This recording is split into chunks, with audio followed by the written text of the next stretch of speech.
शरण्यं वृत्यार्तिहं प्रणतपालभवाब्धिपोतं वन्दे महापुरुषते चरणारविन्दम्।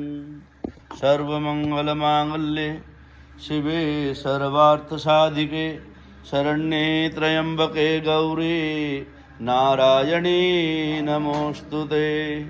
रामाय रामभद्राय रामचन्द्राय वेदसे रघुनाथाय नाथाय सीताय पतये नमः। अतुलितबलधामं हेमशैलावदेहं धनुजवनकृशानुं ज्ञानिनामग्रगण्यं सकलगुणनिधानं वानराणामधीशं रघुपतिप्रियभक्तं वातजातं नमामि।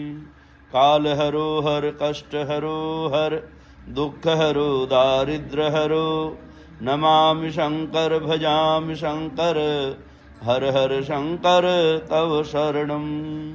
शान्ताकारं भुजगशयनं पद्मनाभं सुरेशं विश्वाधारं गगनसदृशं मेघवर्णं शुभांगं लक्ष्मीकान्तं कमलनयनं योगिविर्ध्यानगम्यं वन्दे विष्णुं भवभयहरं सर्वलोकैकनाथं। यस्य स्मरणमात्रेण जन्मसंसारबन्धनात् विमुच्यते नमस्तस्मै विष्णवे प्रभविष्णवे विष्णवे प्रभविष्णवे। बोलो विष्णु भगवान की, कार्तिक महात्म्य की जय। कृष्ण नाम का आसरा, कृष्ण नाम का ध्यान, 27वां अध्याय अब लिखने लगा महान। बोलो कार्तिक महात्म्य की। इस प्रकार से राजा चोल और विष्णुदास के द्वारा आराधना करते हुए बहुत दिन बीत गए। गणों ने कहा विष्णुदास एक दिन भोजन तैयार करके भक्ति में तल्लीन था कि कोई उसका भोजन चुरा कर ले गया, लेकिन सायकाल की आराधना हो सके और व्रत का भंग भी ना हो, इसलिए उसने उस दिन दोबारा भोजन तैयार नहीं किया। श्री नारद जी ने कहा, हे राजन, इस तरह लगातार 7 दिन तक कोई दूसरा भोजन चुराता रहा और विष्णुदास नाम का ब्राह्मण वैसे ही भगवान की पूजा में लगा रहा। तब वह हैरान होकर सोचने लगा कि यह तो बड़ी ही विचित्र घटना है कि न जाने कौन हर रोज़ मेरे भोजन को चुरा कर ले जाता है। फिर भी इस देवस्थान को छोड़ना नहीं चाहिए। अगर मैं भोजन बनाकर खा लेता हूँ तो देर हो जाएगी और पूजा छूट जाएगी। अतः मुझे भोजन बनाकर तुरंत खाना नहीं चाहिए। बिना भगवान को भोग लगाए वैष्णव को भोजन नहीं करना चाहिए, गृहस्थियों को भोजन नहीं करना चाहिए। अगर 7 दिन बिना भोजन के बीत गए तो आज एक दिन और सही, आज मैं भली भांति भोजन की रक्षा करूँगा और देखूँगा कि हर रोज़ इसे कौन चुरा कर ले जाता है। ऐसा सोचकर विष्णुदास भोजन तैयार करके भोजन के पास से ही छिप कर बैठ गया। उसने थोड़ी देर के बाद देखा कि वहाँ पर एक चांडाल आया जिसका शरीर बहुत दुर्बल था। उसके शरीर पर केवल चमड़ी ही चमड़ी दिखाई देती थी। जब वह चांडाल भोजन चुरा कर चल दिया तो विष्णुदास ने उसे पुकारा, हे भाई, यह रूखा भोजन ले जाकर क्या करोगे? घी तो लेते जाओ। ऐसा कहकर वह श्रेष्ठ ब्राह्मण आगे को बढ़ा। विष्णुदास को अपनी ओर आता देखकर वह चांडाल बड़ी तेजी से दौड़ने लगा। वह ब्राह्मण से डर गया, लेकिन दुर्बलता के कारण दौड़ न सका। अतः वह भूमि पर गिर पड़ा और मूर्छित हो गया। चांडाल को मूर्छित देकर विष्णुदास लपक कर उसके पास पहुंचा और दया करी और अपने वस्त्र से उस पर हवा करने लगा। और उसके बाद उसने जो कुछ देखा उसे देखकर वह आश्चर्यचकित रह गया।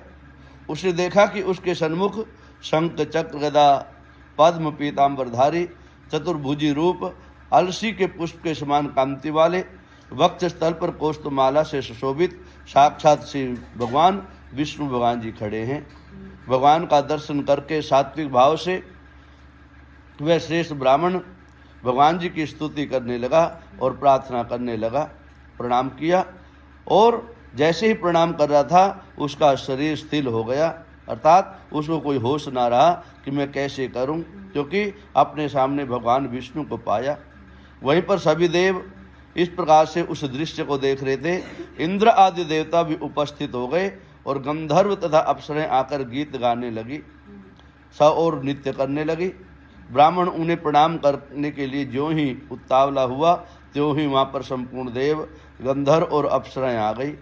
विष्णु भगवान ने अपना स्वरूप ब्राह्मण को प्रकट करके उसका आलिंगन किया और दिव्य विमान में बैठाकर उसे वैकुंठ लोक को ले गए। दिव्य विमान ने ब्राह्मण को विष्णु के साथ जाते हुए राजा चोल ने भी देखा। उसने अपने गुरु आचार्य मुद्गल को से कहा कि मैंने जो यज्ञादि किए, श्रेष्ठ कर्म किए, वे सब व्यर्थ हुए। जितना दान दक्षिणा मैंने ब्राह्मणों को दी वह असफल हुई। विष्णु भगवान ने दर्शन नहीं दिए।